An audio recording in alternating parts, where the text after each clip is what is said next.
Tumis daging tradisional Aceh memiliki ciri khas sempurna, seperti menggunakan daging sapi yang diiris tipis, ditumis dengan rempah sederhana tapi kuat dengan rasa, tidak berkuah, kering atau sedikit berminyak, dan memiliki warna cenderung coklat kemerahan. Bumbu utama yang digunakan untuk bumbu tumis daging Aceh biasanya tidak terlalu banyak, tetapi tidak lepas dari khasnya, yaitu bawang merah, bawang putih, dokya, cabai merah atau cabai rawit, daun kari atau ciri khas Aceh, serai yang digeprek, lada dan ketumbar, kecap manis yang opsional tergantung daerah, garam dan sedikit gula.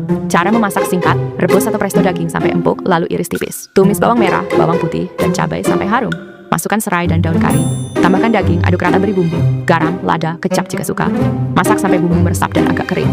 Masakan ini memiliki cita rasa gurih, dominan dari daging dan rempah pedas menggigit, tergantung jumlah cabai. Aroma daun kari dan serai sangat khas Aceh. Sedikit berminyak, bikin makin sadar keistimewaannya. Cocok untuk lauk sehari-hari, lebih praktis dibanding kuah bulangong. Bisa tahan 1-2 hari tanpa basi, kalau dimasak agak kering. Enak dimakan dengan nasi hangat plus sambal. Tips agar lebih gila enak: gunakan daging bagian khas dalam garis miring sengkel supaya empuk. Iris daging melawan serat.